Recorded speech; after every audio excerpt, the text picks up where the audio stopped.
नमस्कार दोस्तों, स्वागत है आपका अपना क्लास ओनली फॉर स्टडी में।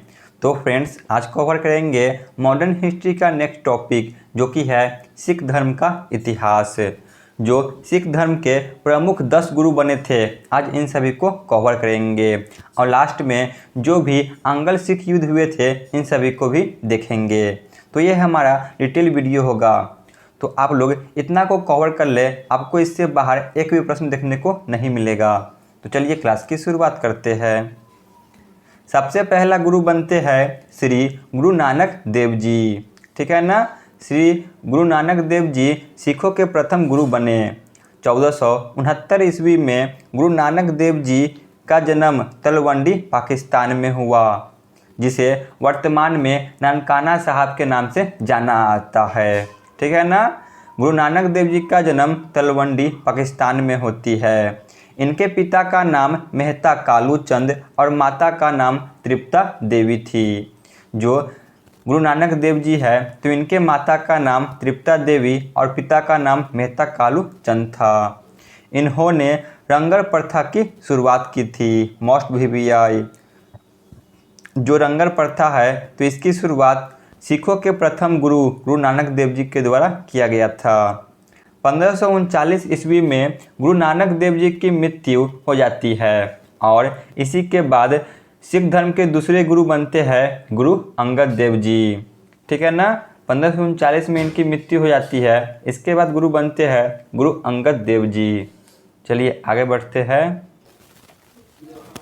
सन 1539 ईस्वी में गुरु अंगद देव जी सिख धर्म के दूसरे गुरु बनते हैं। गुरु अंगद देव जी ने गुरुमुखी लिपि का आविष्कार किया। जो गुरुमुखी लिपि है, देख सकते हैं फिगर में, तो इसका आविष्कार सिख धर्म के दूसरे गुरु गुरु अंगद देव जी ने किया था। इसके बाद सन 1552 ईस्वी में गुरु अंगद देव जी की मृत्यु हो गई। जो सिख धर्म के दूसरे गुरु थे गुरु अंगद देव जी, तो इनकी मृत्यु 1552 में हो जाती है। तो इसके बाद गुरु अमरदास सिख धर्म के तीसरे गुरु बने, मोस्ट वीवीआई। जो गुरु अमरदास है, यह सिख धर्म के तीसरे गुरु बनते हैं 1552 ईस्वी में। इसके बाद सन 1574 ईस्वी में गुरु अमरदास की मृत्यु हो गई। इसके बाद गुरु रामदास जी सिख धर्म के चौथे गुरु बने। जो गुरु रामदास जी है, तो यह सिख धर्म के चौथे गुरु बनते हैं सन 1574 ईस्वी में। आगे देखते हैं।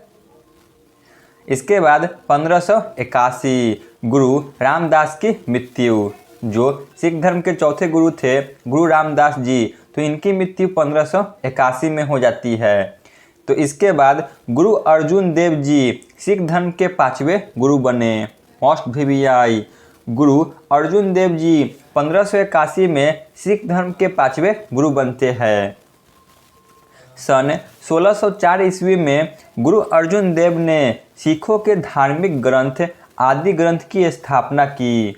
जो सिखों के धार्मिक ग्रंथ है आदि ग्रंथ, तो इनकी स्थापना गुरु अर्जुन देव ने की थी।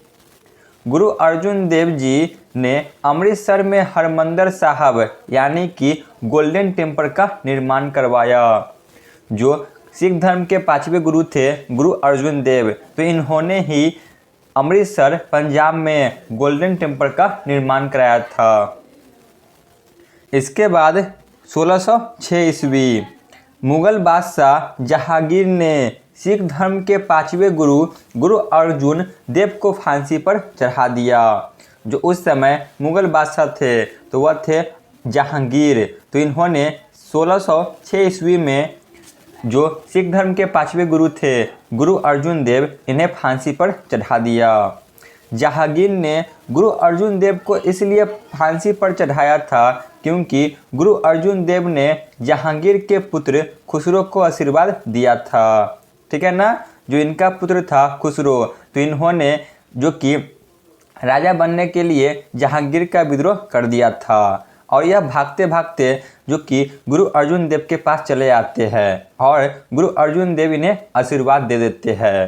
तो इन सभी बातों को जानने के बाद तो उस समय जो मुगल बादशाह थे जहांगीर, इन्होंने गुरु अर्जुन देव को फांसी पर चढ़ा दिया। इसके बाद 1606 ईस्वी 1606 ईस्वी गुरु हरगोविंद सिख धर्म के गुरु बनते हैं। जो गुरु हरगोविंद है यह सिख धर्म के छठे गुरु बनते हैं 1606 ईस्वी में। इसके बाद 1645 ईस्वी गुरु हरगोविंद की मृत्यु हो जाती है और इसके बाद गुरु हरिराय सिख धर्म के 7वें गुरु बने। जो गुरु हरिराय है तो यह 7वें गुरु बनते हैं सन 1645 में। इसके बाद 1661 ईस्वी में गुरु हरिराय की मृत्यु हो जाती है और इसके बाद गुरु हरिकिशन सिख धर्म के 8वें गुरु बने मोस्ट VVI। जो गुरु हरिकिशन हैं यह सिख धर्म के 8वें गुरु बनते हैं सन 1661 ईस्वी में। गुरु बनते समय उनकी आयु मात्र 5 वर्ष थी, यानी कि जो 8वें गुरु बने थे सिख धर्म के गुरु हरिकिशन, तो उस समय इनकी आयु मात्र 5 वर्ष की थी, ध्यान में रखें। इसके बाद सन 1664 ईस्वी में ही गुरु हरिकिशन की मृत्यु हो जाती है बीमारी के कारण और गुरु तेग बहादुर सिख धर्म के 9वें गुरु बने। ठीक है ना। गुरु हरिकिशन की मृत्यु 1664 में हो जाती है, तो इसके बाद सिख धर्म के 9वें गुरु बनते हैं गुरु तेग बहादुर सिंह। 1664 ईस्वी में ही गुरु तेग बहादुर सिख धर्म के 9वें गुरु बने। गुरु तेग बहादुर मुगल सम्राट औरंगजेब के समकालीन थे, यानी कि उस समय मुगल बादशाह औरंगजेब थे। 1675 ईस्वी में मुगल बादशाह औरंगजेब द्वारा गुरु तेग बहादुर को फांसी दे दिया गया। जो मुगल बादशाह औरंगजेब थे तो इनके द्वारा जो सिख धर्म के 9वें गुरु थे गुरु तेग बहादुर, तो इन्हें फांसी दे दी जाती है, क्योंकि जो औरंगजेब है यह गुरु तेग बहादुर को धर्म परिवर्तन कर मुसलमान बनाना चाहते थे, परंतु इन्होंने इसे अस्वीकार कर दिया, तो इसी कारण औरंगजेब ने इसे फांसी पर चढ़ा दिया। दिल्ली के चांदनी चौक के पास उनकी मृत्यु हुई थी। उनके शहीदी स्थल पर गुरुद्वारा शीशगंज महल बनाया गया है दिल्ली के चांदनी चौक पर। इसके बाद 1675 ईस्वी में गुरु गोविंद सिंह सिख धर्म के 10वें और अंतिम गुरु बनते हैं। 1699 ईस्वी में इन्होंने जो कि बैसाखी के दिन खालसा पंथ की स्थापना की थी। ठीक है ना। जो 10वें गुरु थे गुरु गोविंद सिंह, तो इन्होंने 1699 ईस्वी में बैसाखी के दिन खालसा पंथ की स्थापना की थी। इन्होंने सिख धर्म के धार्मिक ग्रंथ गुरु ग्रंथ साहिब को अगले गुरु के रूप में नामित किया। इन्होंने कहा कि मेरे बाद कोई भी सिख धर्म के अगले गुरु नहीं बनेंगे। जो गुरु ग्रंथ साहब है धार्मिक ग्रंथ, यही अगले गुरु के रूप में जो कि नामित किया जाएगा। इसके बाद 1708 ईस्वी में सिख धर्म के 10वें और अंतिम गुरु गुरु गोविंद सिंह की मृत्यु हो जाती है। ठीक है ना। गुरु गोविंद सिंह की मृत्यु 1708 ईस्वी में हो जाती है। तो यहाँ पे सिख धर्म का इतिहास समाप्त हुआ। चलिए देख लेते हैं आंग्ल सिख युद्ध के इतिहास को। इसके बाद आगे देखते हैं 1716 ईस्वी में फर्रुखसियार के आदेश पर बंदा बहादुर की मृत्यु हो गई। जो बंदा बहादुर थे तो इनकी मृत्यु 1716 ईस्वी में हो जाती है। इसके बाद 1780 ईस्वी में महाराजा रणजीत सिंह का जन्म हुआ। जो महाराजा रणजीत सिंह थे तो इनका जन्म 1780 ईस्वी में हुआ। इसके बाद 1809 ईस्वी में अमृतसर की संधि हुई थी मोस्ट VVI। अमृतसर की संधि 1809 ईस्वी में हुई थी। 1839 ईस्वी में महाराणा रणजीत सिंह की मृत्यु हो गई। जो महाराणा रणजीत सिंह थे तो इनकी मृत्यु 1839 में हो जाती है। इसके बाद 1843 ईस्वी में दिलीप सिंह का राज्याभिषेक हुआ, लेकिन उस समय उनकी आयु मात्र 5 वर्ष की थी। ठीक है ना। उस समय उनकी आयु मात्र 5 वर्ष की थी। तो चलिए अब देख लेते हैं आंग्ल सिख युद्ध के इतिहास को। अब है आंग्ल सिख युद्ध, देख लेते हैं। सन 1845 ईस्वी में प्रथम आंग्ल सिख युद्ध प्रारंभ हुई। जो प्रथम आंग्ल सिख युद्ध प्रारंभ हुई थी तो यह 1845 में हुई थी। यह युद्ध अंग्रेज और सिख साम्राज्य के मध्य में रहा गया था, ठीक है ना। जो यह युद्ध हुआ था तो यह अंग्रेज और सिख साम्राज्य के मध्य में हुआ था। प्रथम आंग्ल सिख युद्ध के दौरान 4 महत्वपूर्ण लड़ाई लड़ी गई थी, ठीक है ना। 4 महत्वपूर्ण लड़ाई लड़ी गई थी, देख लेते हैं कौन कौन है। यहाँ से ये प्रश्न बन जाते हैं। पहला है मुदकी का युद्ध सन 1845 में। इसके बाद है फिरोजपुर का युद्ध, यह भी 1845 में हुई थी। इसके बाद अलीवार का युद्ध, यह 1846 में हुई थी। और इसके बाद है सुबराव का युद्ध, तो यह भी 1846 में ही हुई थी, ठीक है ना।